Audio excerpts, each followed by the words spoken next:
one evening where a girl that came in who was about 8 years old came in with her mom, and her mom and dad were going through a divorce. One weekend, while she was spending some time with her dad went to work and was working the night shift, and his roommate was tasked with babysitting for her for the night. It bugged me that this 8-year-old had come in and looked like she had bags under her eyes, was very pale. I was worried about her nutrition, the fact she wasn't sleeping, and I just kind of felt like the hair was standing up on the back of my neck, like something else was going on.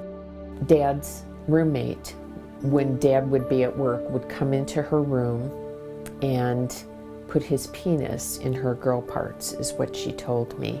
So I also asked her about her hair, because she had tufts of hair missing on her head. And she looked at me and said, you know what, Daddy's roommate tells me that one of the reasons he likes me is because I have beautiful blonde hair, so I've been pulling my hair out. And to me, it was very profound, not only hearing this from the mouth of an 8-year-old who was really kind of struggling to balance what was going on in her life, but the fact that we needed to provide a really great response to this little 8-year-old girl who obviously was being sexually abused by Dad's roommate, and knowing that we didn't have a well-developed, well-honed response, at least in the emergency department. And at that time, we didn't have a safe passage in Colorado Springs either.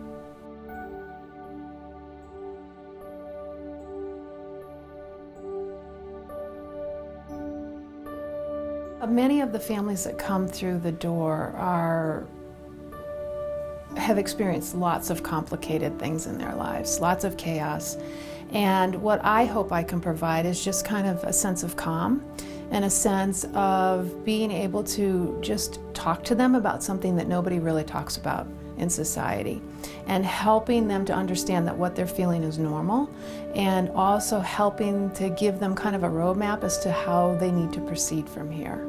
You know, I just try to interact with them on a very positive and professional manner when we deal with them, because a lot of times they've lost trust in adults in general because some adults preyed upon them. So, you know, I just try to make sure I'm treating them with the utmost respect. When children come in here and their families, it's that first step, and probably the biggest step to the healing process. The children can come in here and they know that they're believed. They know that it's a trusting, warm environment. And so do their caretakers, their families. I just really feel like kids can't often speak for themselves, and sometimes the adults in their lives don't always make the right choices. And so I think in this environment we get to help kids move forward. They're able to come to a neutral place. It's a house. It looks like home, it feels like home, and so it's a very welcoming environment. They're not having to go to the police station and feel interrogated. It's a very warm place, it's a very loving place. The second they walk in the door, they're greeted by Carrie, and she's one of the most sweet, jovial people you'll meet. I think it helps the family to remember that there are good people in the world, and that these people have all come together to help their child and also to help them. We deal with the underbelly of society a lot of times, the folks that commit these crimes against children. And so a lot of times these children are innocent, and a lot of them have no say. And so when they're preyed upon, it's very rewarding to be able to make an arrest, see justice done for a child who has been violated in some of the worst ways possible. The hope is that during that healing process, they can come to a better place.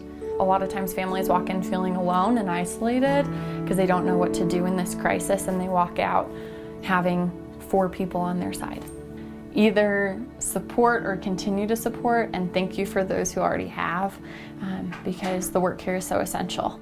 So I think this place is, as you can see, it's very kid-friendly. It's a great place and a great resource for the community of Colorado Springs to have.